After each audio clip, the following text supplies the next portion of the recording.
In the name of Allah, the most gracious, the most merciful. Assalamu alaikum. I hope that all of you are well. To boost our spirits, please subscribe to our Muke Official 47 YouTube channel. To catch the upcoming videos, simply click on the bell icon. Thank you. ईमानदार मोची तहरीर मुख्तार अहमद। बाला था तो गरीब आदमी मगर इसमें लालच नाम को भी ना था।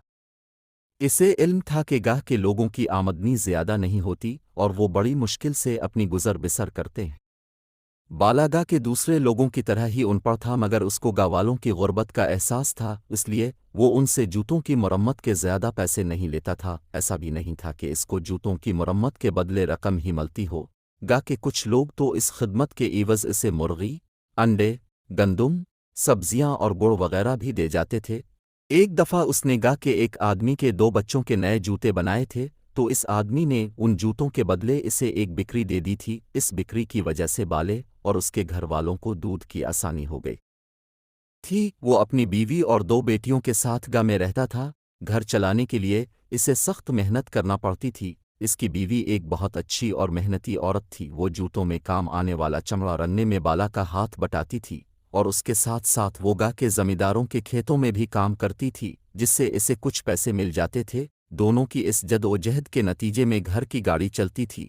उनकी दोनों बेटियां अभी छूटी थीं और गाह के कच्चे मदरसे में पढ़ने जाती थीं। दोनों मियाँ बीवी उनको किसी काम में हाथ नहीं लगाने देते थे। बाला उनसे कहता था कि बस वो पढ़ती लिखती रहें।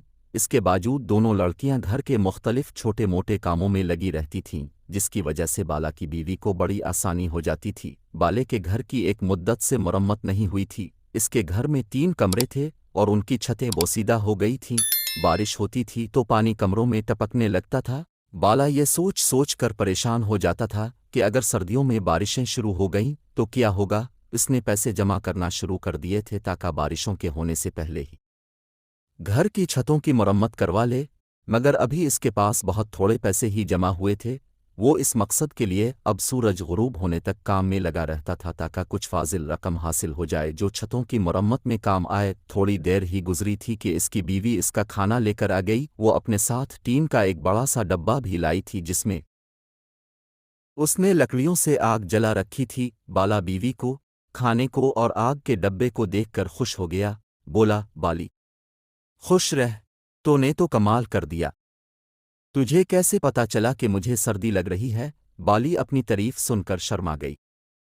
खुश होकर बड़े प्यार से बोली, बाले जैसी सर्दी यहाँ है वैसी सर्दी घर पर भी है।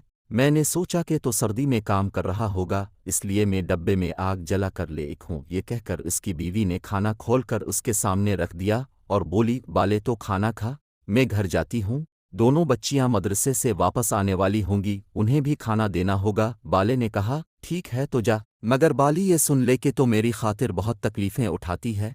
मुझे तो इसका अफसोस होता है कि मैं तुझे कोई सिक नहीं दे सका, बस तो देखती रह। जैसे ही घर की छतों की मरम्मत हो जाती है, मैं फिर पैसे जमा करूंगा और उनसे तेरे लिए सोने की बालियां और हाथ के कड़े बनवावेगा। उसकी बीवी बोली, तो हमारे लिए ही तो सुबह से शाम तक काम में लगा रहता है। अल्लाह का शुक्र है कि मैं बहुत सिख में हूँ। हमारी बच्चियां पढ़ लिख रही हैं, मुझे ना बालियां चाहिए और ना कड़े। अब तो ओढ़ने पहनने की बारी हमारी बच्चियों की है। Keep watching, inshallah. See you in the next video. May Allah reward you with goodness.